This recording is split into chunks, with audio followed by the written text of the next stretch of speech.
What if I told you that this gravel e-bike weighs almost as much as a regular gravel bike, has a torque sensor in the motor, and can realistically double its range with an extra battery? But here's the twist. I've been working on this review since October 2025, and the long, cold, wet winter seriously slowed down my real-world testing. So today this is not hype, this is months of riding experience finally summarized. Let's inspect. Hey, nice to see you. I'm the TechMishka and welcome to this review, which is sponsored. And I want to be very clear upfront about that.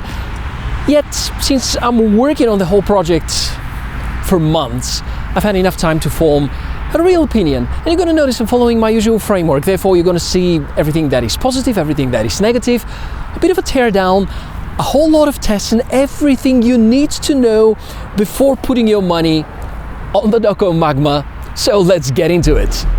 The NokoMagma is a gravel e-bike made in Italy, in Catania, Sicily, which already tells you something about the philosophy behind it. It's not a brand that just slaps a motor on a frame and ships it from a warehouse somewhere. Every detail, from design to assembly to paint, happens in their own factory. Gravel bikes are quite interesting already because they're built with versatility in mind. They're suitable for roads, for trails, for mixed terrains. Add in an electric motor to that whole thing and it suddenly becomes even more attractive. But the execution, that's exactly what I want to dig into. Unboxing the bike is fairly straightforward. It arrives well packaged and the assembly required is minimal, mainly the handlebar and pedals. Noko actually provides a step-by-step video guide. Their customer care team is available 6 days a week, including via video call if you need real-time help. One important note here, the handlebar mounting is one of those things that sounds simple, but needs your attention. Might be trickier than expected, so don't rush it. More importantly, once you have the handlebar on, I'd strongly recommend cycling 20 to 50 kilometers and redoing the adjustment. The handlebar position is very personal, so make sure to be extra patient while tuning it.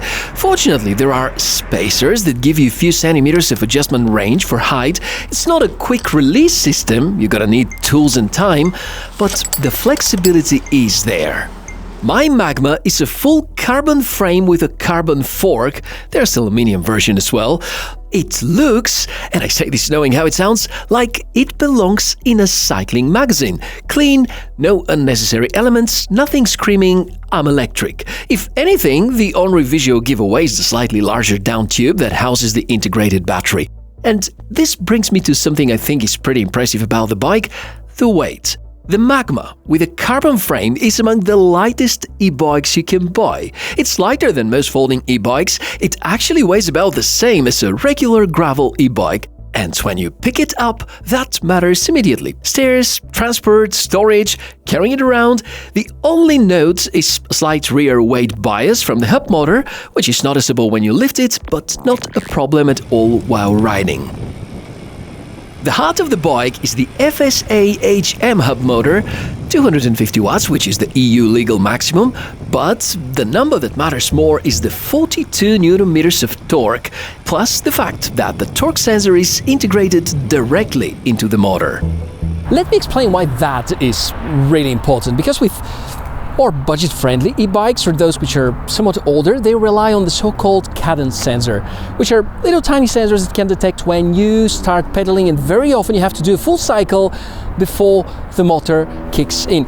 And I'm pretty sure if you haven't tried such kind of a bike, you know this jolt that you feel at the start, you know, this feeling of something suddenly pushing you to the front, and very often people say that it feels as if the bike is in control, not you. With torque sensor, the situation is very different because it's much closer to the natural feeling of you doing the acceleration, and it feels as if you have a lot more power in your own legs. Now, if you have ever tried a good advanced mountain bike with a torque sensor, going back to a cadence sensor would feel like a serious downgrade. Here it's quite interesting because the torque sensor is integrated in the motor, which is on the rear. It's not a mid-drive. And I think it combines the best out of the two worlds, not as sensitive as an EMTB torque sensor, but I would say it's far superior compared to the cadence sensor.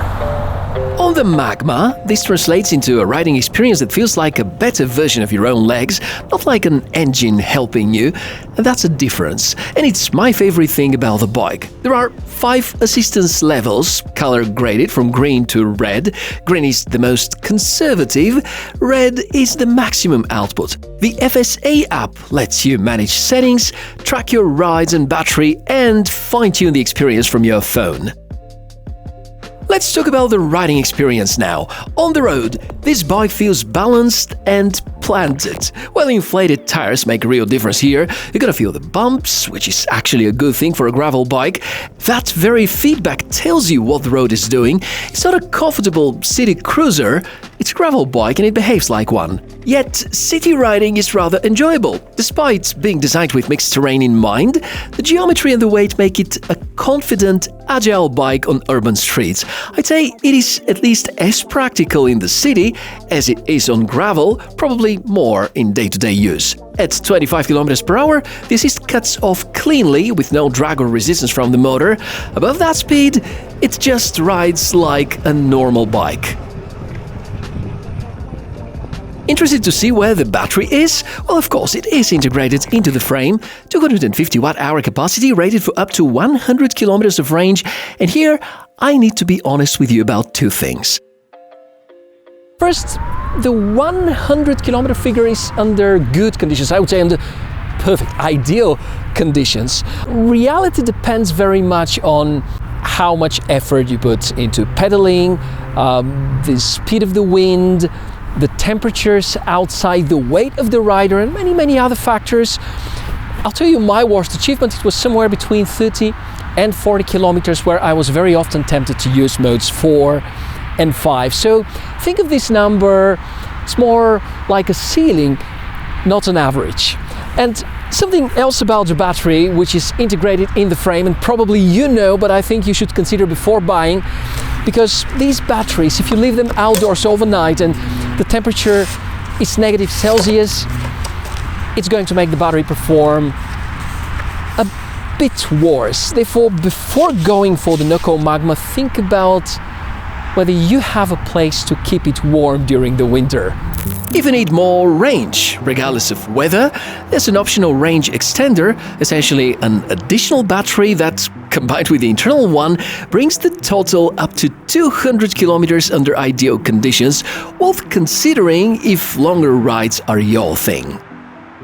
Now back to the app. The FSA app connects via Bluetooth and gives you assist level control, battery status, ride tracking, and some customization options. It works, it's reasonably straightforward and does the job right.